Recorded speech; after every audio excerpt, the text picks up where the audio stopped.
Welcome to the deep dive. Today, we are grappling with a massive question, one that sits underneath almost all modern thought. How do we know the world we perceive is actually real?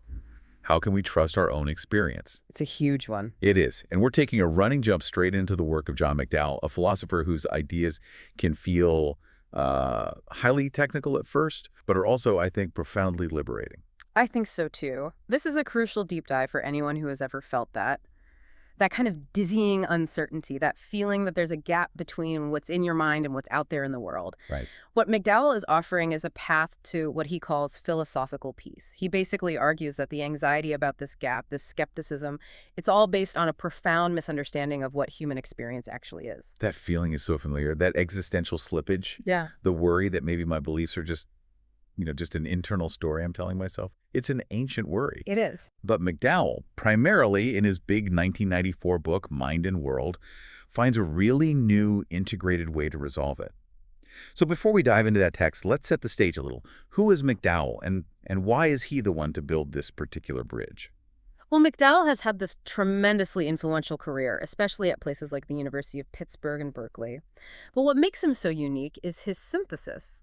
He brings together philosophical traditions that are, frankly, usually kept in separate rooms. Mm-hmm. So on one hand, you have the analytic rigor, this intense focus on clarity, on language, on concepts that comes from people like P.F. Strawson, especially on the topic of ordinary perception. And Strawson's whole approach is key, right? Because he really tries to anchor the discussion in our common sense, ordinary understanding of what it means to see something, rather than just immediately jumping to, what if you're a brain in a vat? Exactly. He starts from where we live, but then, and this is the wild part, McDowell connects that analytical precision with the deep, challenging tradition of continental philosophy. He draws heavily from the critique of traditional empiricism that you find in Wilfrid Sellars, and Sellars himself is channeling Immanuel Kant and G.W.F. Hegel. Wow. So he's really weaving it all together. He is. He's using these deep German idealist insights, the idea that the structure of our thought shapes what we can even experience, to solve problems that have just, plagued contemporary analytic philosophy for decades. He's trying to build a system that can stand up to the skeptics without cutting us off from objective reality. That really does sound like a philosophical miracle. So our mission today is to uncover McDowell's core idea, how he argues that our rationality is, from the get-go, naturally and just inextricably linked to the world. Yes. And what that integration means for how we trust what we see, how we learn anything at all, and ultimately how we hold each other responsible for what we believe and what we do. We're really aiming to show that this anxiety about a fundamental gap between the mind and the world, it's just not necessary. He thinks it's based on some really profound mistakes about how concepts and perception actually function together. We are rational animals, and our nature as rational beings is inherently world-directed. Okay, so let's start there. Let's define the problem that has haunted philosophy for centuries, the very problem McDowell is so dedicated to dissolving. He says there's this core anxiety that comes from the status of our sensory experience. It seems to have this dual role. A dual status, yes, and philosophers have found it almost paralyzing. We need to walk through these two roles very carefully. Let's do it. Okay, so on the one hand, you have the causal or natural status of experience. Our experiences are, they're just natural events in the world. They belong to the causal order of things. Meaning? Light hits your eye, neurological signals travel to the brain, physical systems react. Experience, understood this way, is just a fact of nature.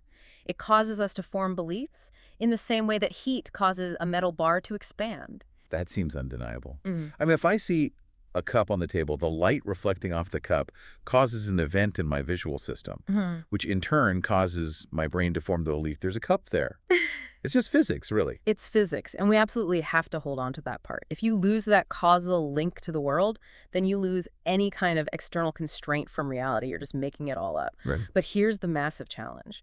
For that same experience to justify your belief, it can't just be a brute causal event. It has to stand in a rational relationship to the belief. A rational relationship. It has to give you a reason to believe it, not just efficiently cause you to believe it. And that distinction is everything. Can you give an analogy for that difference, the difference between a cause and a reason? Sure. Think about a simple thermostat.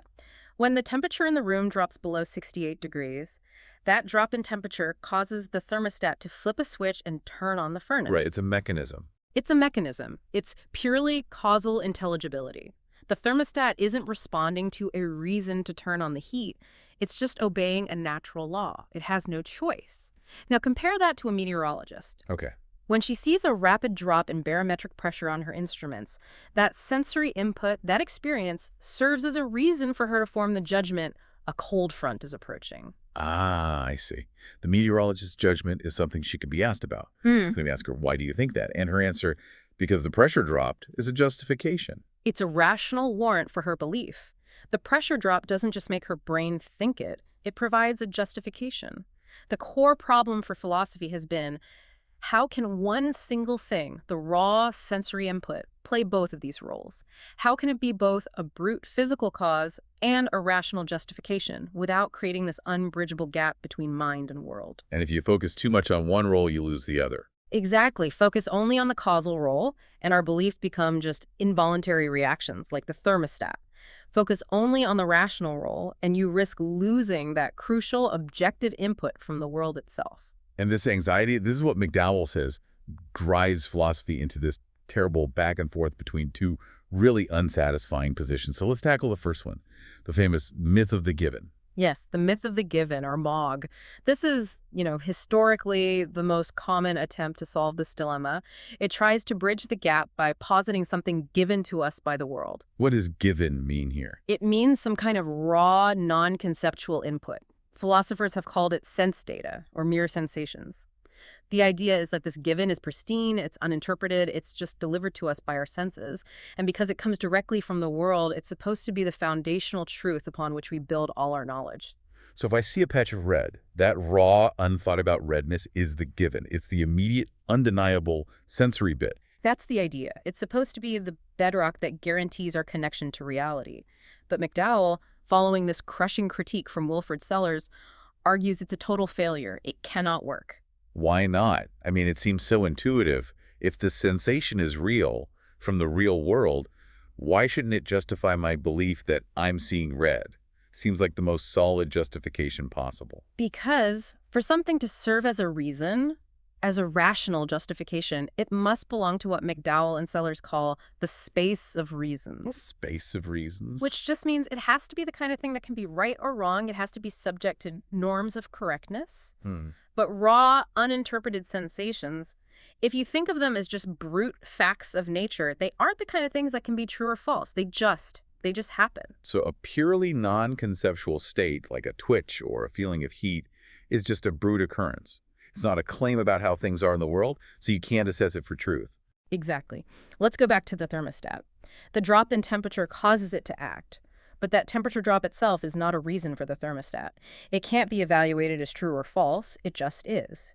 And if our input from the world is genuinely non-conceptual like that, then it is, philosophically speaking, silent. Silent. It can't speak the language of reason, so it can't possibly justify anything that lives in the space of reasons, which is where all of our conceptual beliefs live. So the stakes are incredibly high. If you try to build your house of knowledge on the foundation of the given, you're building on something that is, logically speaking, mute. It can't give you any rational authority. Right. And this failure forces philosophy into a kind of intellectual panic.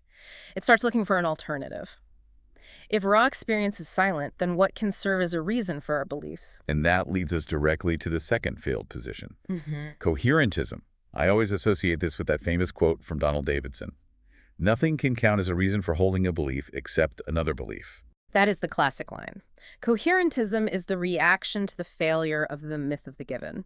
The thinking goes, well, if the input from the outside world is silent, then the only things that can rationally support our beliefs are other things that are already conceptual, namely, other beliefs.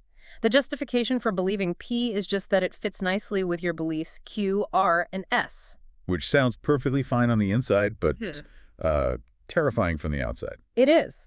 Because this completely removes any direct external constraint on your thought. The immediate worry is that your whole belief system loses its world-directedness. It floats free. Detached from reality. Right. You could have a perfectly consistent, coherent system of beliefs that is just radically, completely false about the actual world. A beautiful, logical fairy tale. So we're stuck. We try to anchor our minds to the world with the myth of the given, and the anchor turns out to be made of sand because it's non-conceptual. Mm-hmm. So then we cut the rope and embrace coherentism, and we risk just floating away into a subjective fantasy. And McDowell's entire project in Mind and World is structured around escaping this disastrous seesaw. He wants to save what he calls minimal empiricism. Meaning? The simple, undeniable idea that our experience does act as a check on our thinking, that it connects us to reality, but he has to do it in a way that respects that powerful critique of the given. He needs to find a way for experience to provide that external constraint, but for that constraint to be, from the very beginning, rational. Okay, so the only way out of that trap would seem to be arguing that the experience itself isn't raw, brute data in the first place. It Exactly. has to be something that's already shaped by reason. Precisely. The whole solution rests on showing that experience is speaking the language of reasons from the very beginning. So this integrated solution, this path out of the oscillation, it starts with what McDowell calls a Kantian move. But a Kantian move that's been sort of reinterpreted through Sellers and Hegel. That's right. He's pushing the conclusion further than Kant himself might have, and it leads him to what we can call his core conceptualism thesis. Okay, lay that out for us. It's all about the relationship between what Kant called sensibility and understanding. Kant famously separated these two faculties of the mind. Sensibility is our passive ability to receive impressions, to be affected by the world. And understanding is our active, spontaneous ability for conceptual thought, for judging, for categorizing. And the traditional mistake was to treat them as two totally separate bits of machinery in the mind. Right, like an assembly line. The senses receive the raw material, and then the understanding comes along and stamps concepts onto it. Two stages, two different kinds of things. McDowell says that in a rational animal, in a human being, they are not actually separable in reality. Not separable at all. They're only notionally separable. That's a crucial distinction. It means we can separate them for the purpose of analysis. We can talk about them distinctly. But in reality, they're what he calls an analytic unity. Okay, let's pause on that. He used an analogy from Aristotle, right? Form and matter. Yes, it's the perfect analogy. Think of a bronze statue. For the purpose of analysis, you can separate the concept of the statue's form, its shape, the artist's intention, from the bronze matter, the metal it's made of. But in the real world, you never find formless matter or matterless form. You can't just find statue-ness floating around without any bronze, and you can't find a lump of bronze that has no form at all. They're inseparable components of the actual thing. Exactly. And in the same way, McDowell argues, wherever you find human sensibility at work in our perceptual experience, it is already permeated by the understanding. The mind isn't passively receiving raw data and then applying concepts. The concepts are already at work in the very moment of reception. So that gives us the core conceptualism thesis. Which is, perceptual experiences themselves are already conceptual. They are informed by the understanding from the get-go. That is a fundamental shift. It means the content of my experience isn't just a raw sensory blast of, say, redness. The content is already propositional. It can be expressed in a sentence like, things are thus and so. And because the content of the experience is propositional, because it has that sentence-like structure, it completely bypasses the myth of the given. How so? Well, because it's already structured, it can stand in direct rational relations to your judgment. The experience itself directly provides a reason, a warrant for what you should think. It's not just a causal trigger for what you do think. The gap between mind and world just dissolves because the world is manifesting itself to us in a way that is already structured by our concepts. So this is what he means by experience as conceptual warrant. Can you give us a concrete example? Right. Especially for what looks like immediate, non-inferential knowledge. Of course. Take the simple act of seeing a cardinal on a fence. The experience makes that object visually present to you. But because you are a conceptually equipped creature, the experience isn't just a red blob. The experience itself is structured in such a way that you are presented with the proposition. That is a cardinal. And crucially, this isn't a multi-step process. I don't see a raw splash of red. Then my brain searches a database for bird, then a sub-database for cardinal, and then I conclude that it's cardinal. The experience just seems to deliver the knowledge all at once. Exactly. The knowledge that that is a cardinal is immediately available to you, and it is already in the space of reasons. The experience itself provides an immediate, non-inferential warrant for believing there is a cardinal in front of you. Assuming I'm not, hallucinating or looking at it in some weird deceptive light. Right, assuming things are normal. The warrant is packed into the experience itself. The experience is speaking the language of reasons because your concepts are already engaged with it. So McDowell's big move is to say that for the kind of animal we are, a rational animal, it's actually impossible for our experience to be purely raw and unconceptualized. It's impossible for us to perceive the world in a way that is totally outside the space of reasons. And when other philosophers try to abstract away those conceptual capacities when they go searching for the raw data, they're making a mistake. They're confusing the ability to analyze the components, sensibility and understanding, with the concrete reality of their unified function. This integrated view is so powerful because it immediately lets him take on the ancient problem of skepticism. And this leads us to what he calls the disjunctive conception of experience. How does this help defeat the classic Cartesian skeptic? Okay, so traditional skepticism, going back to Descartes, it relies on what you could call the highest common factor view of experience. Right. It says that the internal mental state you have when you genuinely see a cardinal is intrinsically the same. It's indistinguishable from the internal mental state you have when you are having a perfect, vivid hallucination of a cardinal. Right. And because the internal state is the same in both cases, your evidence is always purely internal, and therefore it always falls short of telling you about the external world. So knowledge is always at risk. McDowell just rejects that starting point entirely. He uses the disjunctive conception to break that common factor view. He says an appearance, what seems to be the case, is defined disjunctively. It is either, Okay. right, it is either A, reality being manifest to you, things actually being less than so to genuine perception, or it is B, it merely seeming to you that things are thus and so, an illusion or a hallucination. So the state of seeing that P and the state of merely seeming to see that P are not the same kind of thing at all, even if from the inside a person might mistake one for the other. They are fundamentally different kinds of occurrences, epistemically speaking. And this brings us to the crucial idea of factivity. Factivity. It's a simple, logical point. For an experience to count as a genuine seeing, for it to be perceptual knowledge, it has to be true. You cannot see that things are thus and so unless things are indeed thus and so. So in a case of genuine perception, my experience is not just some private internal state. It's a direct manifestation of external reality. The full description of my inner state has to actually make reference to the objective environment. It has to. It connects the mind and the world. The mind isn't in the head in the sealed-off Cartesian way. When reality is truly manifest to us, that appearance is not interchangeable with an illusion. And by establishing this fundamental difference, the skeptic's main weapon, the idea that our evidence always falls short, it just loses its grip. McDowell restores our right to trust our genuine experiences because those experiences are the world manifesting itself conceptually to us. Okay, so we've established that for knowledge to even be possible, experience has to be conceptual from the very start. But that raises a massive question. How do we, as biological animals, get these concepts? I mean, are they just innate? Are we born with the concept of a cardinal? That is the next critical step.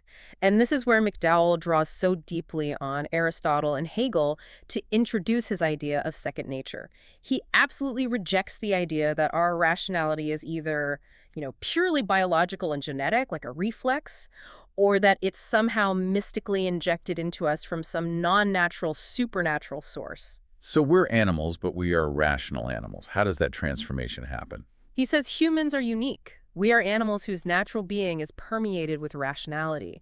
And the way we acquire these sophisticated conceptual capacities is through socialization. We are initiated into the space of reasons by our community, by our culture. There's not just passive learning, it's a process of cultivation. It is precisely cultivation. He explicitly connects this to the German concept of Bildung. Bildung. It means formation, education, the cultivation of one's character and capacities.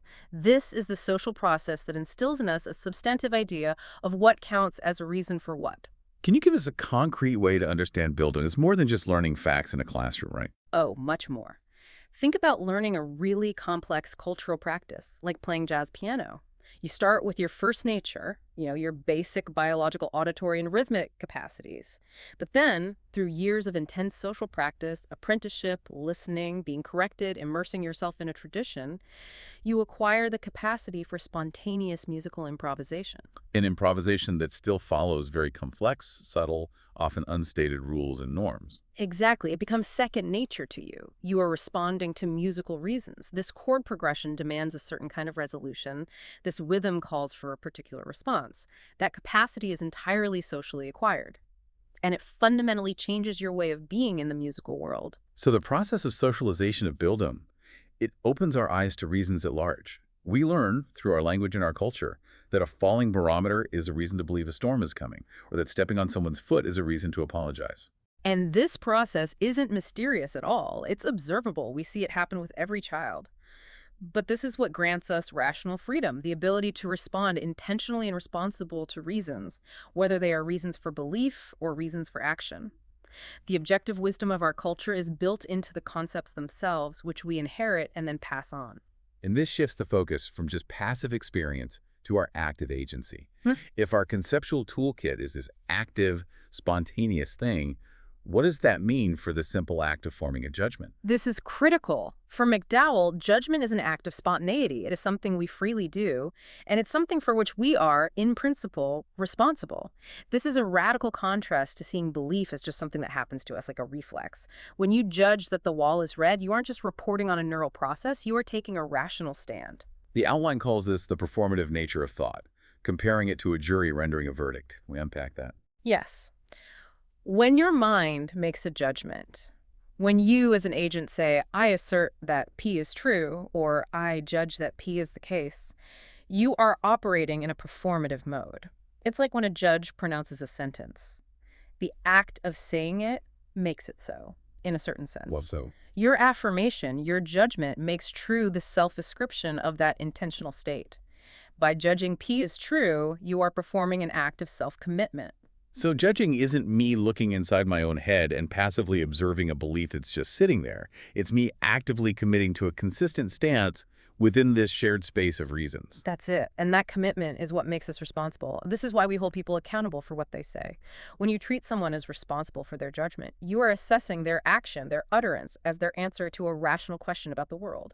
And that answer reveals their mind, their character, which is the proper object for rational assessment. So if I say one thing now and the opposite 5 minutes later without any new evidence, you can fault me.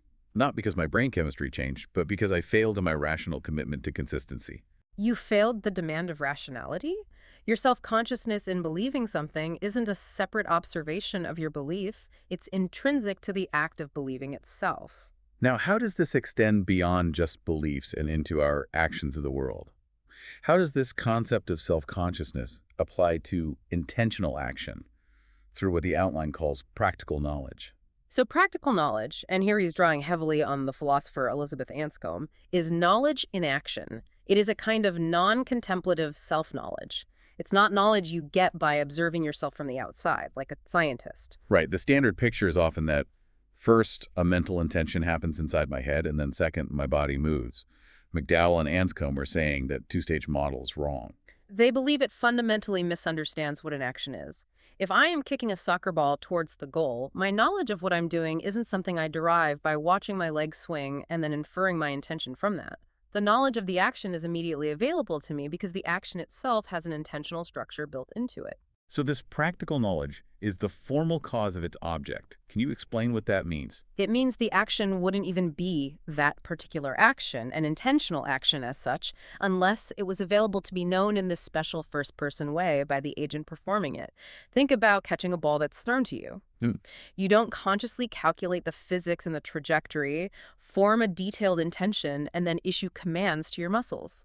Your immediate practical intelligence is just an expression of an intentional action that is, in its very nature, self-knowing.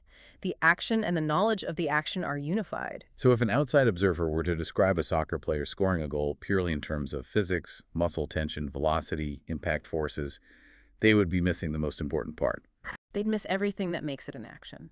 They'd miss that the entire sequence of movements is an expression of agency and rationality, available immediately to the player as what she is doing. We have to resist that urge to reduce intentional actions to just physical events that happen to be preceded by an inner thought.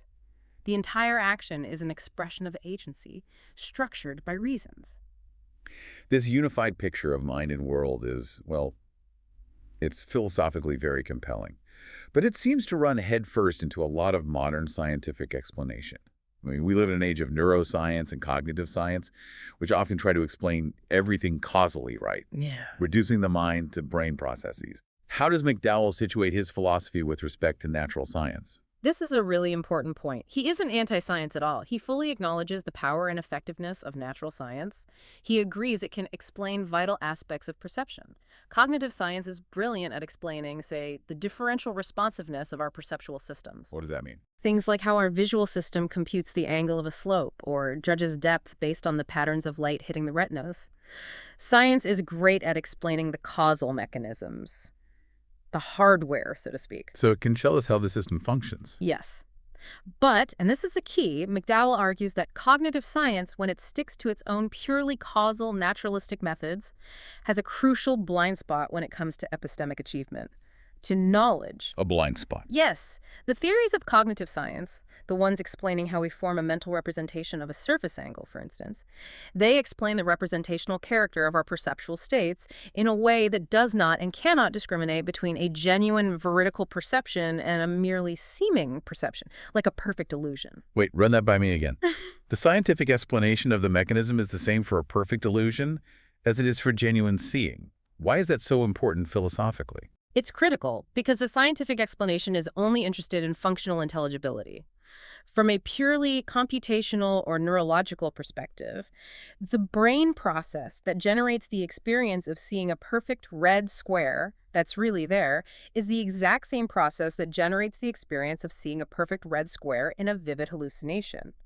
The causal mechanism is explained the same way regardless of the external world's true state.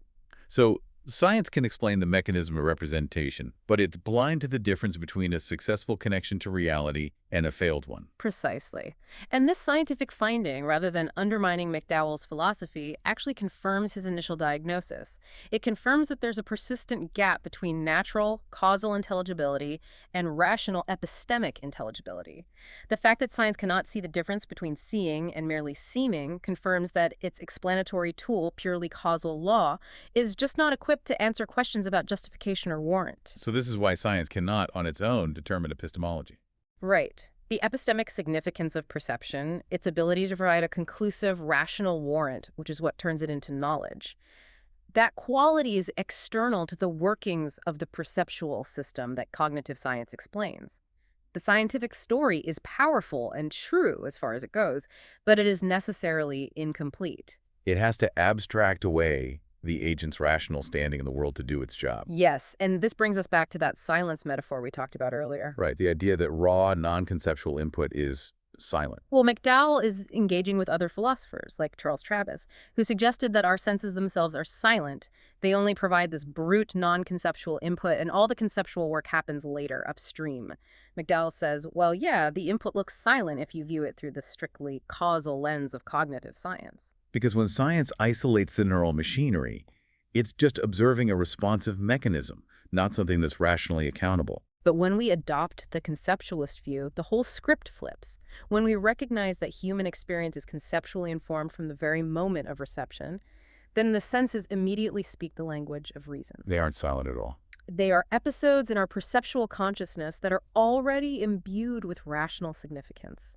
The presence of a cardinal to your consciousness is already informed by your capacity to recognize, to categorize, to judge. So in a way, the philosophical perspective is required to restore the full picture of our experience, the rational, world-directed nature that science, by its own methods, has to strip away. Science tells us how we represent, but philosophy tells us what that representation means for us as knowing agents. And that philosophical restoration leads to one of McDowell's most exciting and, I think, anti-reductionist conclusions.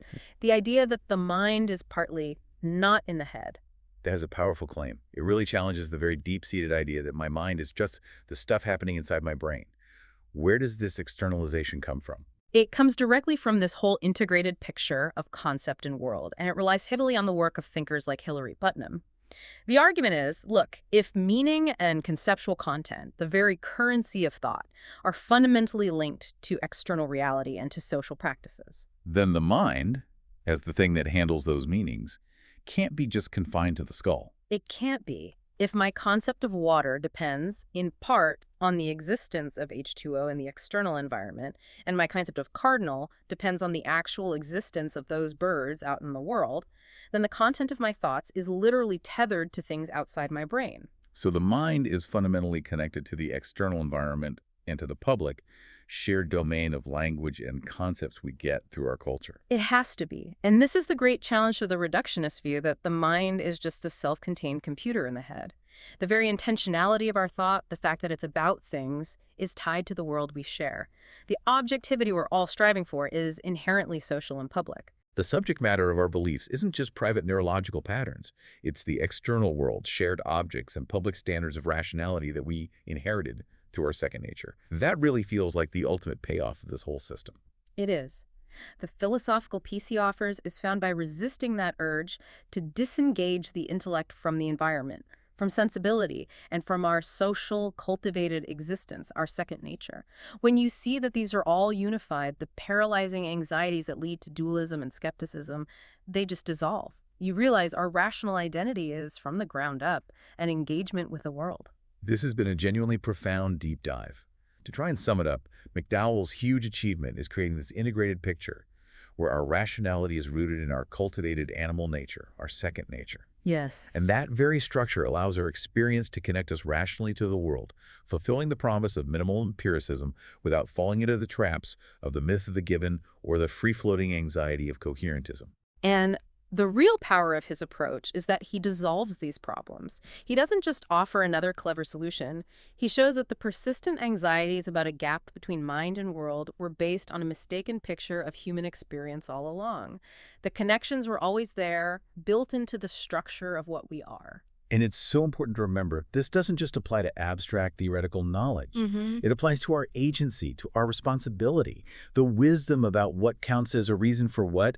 The very thing we need to function as rational people is accumulated and transmitted through our social lives. Absolutely. The legacy of this way of thinking is that genuine understanding and wisdom are built into the concepts we use, not just the words themselves. It's about the substantive conception of rationality we share, which is why the demand to be rational, to be consistent, to answer for your beliefs is a profoundly human and social achievement. Which brings us right back to the beginning, and I think leaves us with a really powerful and provocative thought for you to carry forward.